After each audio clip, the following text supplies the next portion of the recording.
इंदौर में नर्मदा परियोजना के पहले और दूसरे चरण के 45 एमएलडी के पंप का रखरखाव किया जा रहा है। इस रखरखाव कार्य के दौरान पंपों को अस्थायी रूप से बंद किया गया, जिसके कारण शहर की कुछ पेयजल टंकियों में जल प्रदाय में कमी आएगी।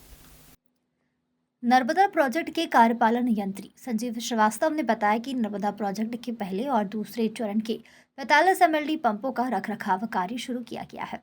इस मरम्मत कार्य में ट्रांसफार्मर में ऑयल फिल्ट्रेशन, पैकिंग बदलने और बुश लीकेज सुधार का काम किया जा रहा है। इस प्रक्रिया को पूरा करने में लगभग 24 घंटे का समय लगने की संभावना है, जिसके चलते जल प्रदाय प्रभावित होगा।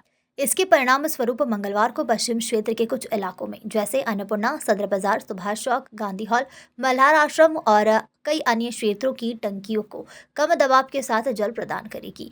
संजीव श्रीवास्तव ने नागरिकों से अपील की है कि वे जल की बचत करें और संयम पूर्वक उपयोग करें।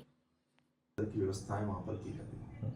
दरअसल नर्मदा फर्स्ट सेकंड फेज़ का हमारा जो 132 केवी का सब स्टेशन है, वहाँ पर एक ट्रांसफार्मर में ऑयल लीकेज की दिक्कत आ रही थी, तो उसका मेंटेनेंस करना, उसमें उसकी पैकिंग वगैरह बदलना है और फिर पूरा ऑयल को फ़िल्टर करके और वापस उसको जो हीट अप करके करेंगे, ताकि गर्मी के पहले एक बार कर लिया जाए, गर्मी आने के पहले, ताकि आगामी 3-4 महीने तक फिर उसमें किसी प्रकार का हमको कुछ देखने की ज़रूरत नहीं पड़े।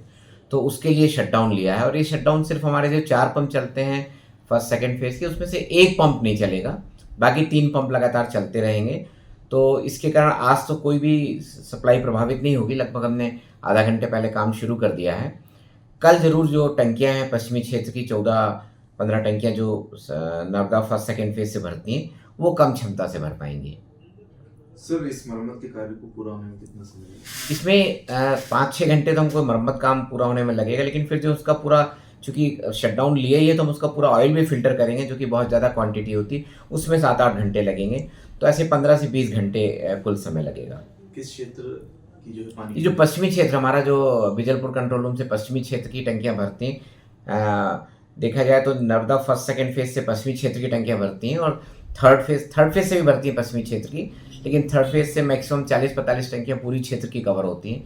तो इससे पश्चिमी क्षेत्र की जो 15 टंकियाँ हैं वो प्रभावित रहेंगी कल के सप्लाई में। उपयोग करो? नहीं, देखिए, जल प्रदाय में तो ये अच्छी बात है कि अपने यहाँ गर्मियों में भी पानी की जो मात्रा है, चूँकि नर्मदा जी से पानी आता है तो उसमें कोई कमी नहीं होती, लेकिन जो लोगों के अपने नलकूप के स्रोत हैं या जो नगर निगम के बोरवेल्स हैं, वो उनमें पानी कम हो जाता है, वो सूख जाते हैं। बहुत सारी मल्टी स्टोरी जो कि उस पे बेस्ड हैं, बहुत सारी टाउनशिप ट्यूबवेल पे बेस्ड हैं, उन सब जगह के बोरवेल में पानी कम हो जाने से फिर जल संकट की स्थिति निर्मित होती, क्योंकि मल्टी स्टोरी वाले, टाउनशिप वाले, वो भी फिर निगम को ये अप्रोच करते हैं उनके कि उन्हें भी पानी निगम द्वारा, टैंकर द्वारा दिया जाए, इसलिए वो जल संकट की स्थिति निर्मित होती है। लेकिन शहर में आने वाले पानी की मात्रा में ग्रीष्मकाल में भी कोई कमी नहीं होती है।